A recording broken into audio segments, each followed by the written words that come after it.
أعوذ بالله من الشيطان الرجيم. بسم الله الرحمن الرحيم. ولقد صرفنا في هذا القرآن ليذكروا وما يزيدهم إلا نفورا. قل لو كان معه آلهة كما يقولون إذا لابتغوا إلى ذي العرش سبيلا. سبحانه وتعالى عما يقولون علوا كبيرا. تسبح له السماوات السبع والأرض ومن فيهن وإن من شيء إلا يسبح بحمده ولكن لا تفقهون تسبيحهم إنه كان حليما غفورا. وإذا قرأت القرآن جعلنا بينك وبين الذين لا يؤمنون بالآخرة حجابا مستورا. وجعلنا على قلوبهم أكنة أن يفقهوه وفي آذانهم وقرا وإذا ذكرت ربك في القرآن وحده ولوا على أدبارهم نفورا. نحن أعلم بما يستمعون به إذ يستمعون إليك وإذ هم نجوى إذ يقول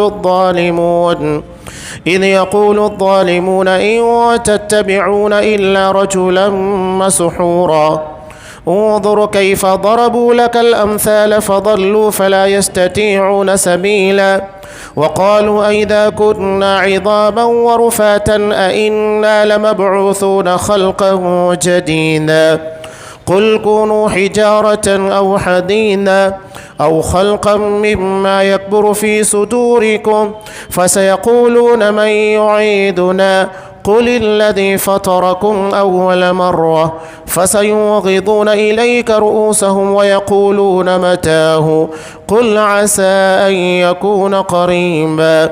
يوم يدعوكم فتستجيبون بحمده وتظنون إن لبثتم إلا قليلا. ہم نے اس قرآن میں حقائق کو مختلف طریقوں سے بیان کیا تاکہ لوگ کچھ ہوش کریں، مگر ان میں نفرت ہی بڑھتی گئی۔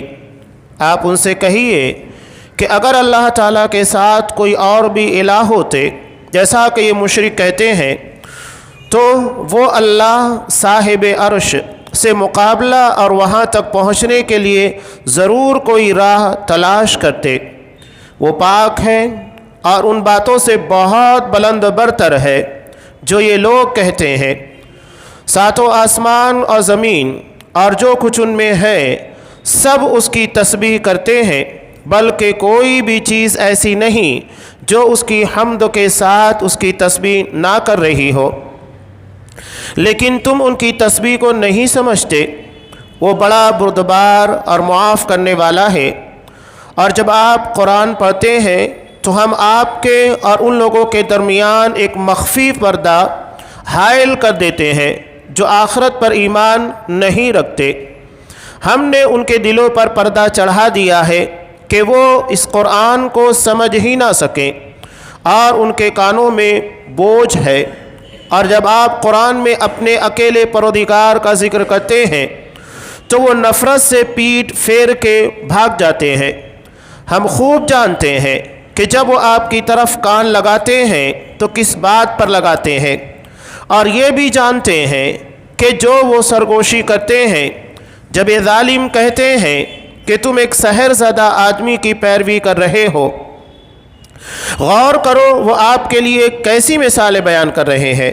یہ لوگ ایسے بھٹکے ہوئے ہیں کہ اب راہ نہیں پا سکتے۔ بھلا جب ہم ہڈیاں اور ریزہ ریزہ ہو جائیں گے تو کیا ہم از سر نو پیدا کر کے دوبارہ اکٹھا کیا جائے گا؟ آپ ان سے کہیے خواہ تم پتھر بن جاؤ یا لوہا یا اس سے سخت تر مخلوق جو تمہارے جی میں آئے ہو جاؤ تو بھی اللہ دوبارہ پیدا کر دے گا۔ پھر پوچھتے ہیں کہ ہمیں کون دوبارہ زندہ کرے گا؟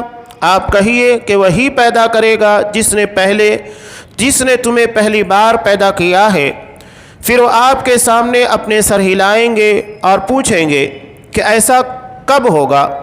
آپ کہیے شاید وہ وقت قریب ہو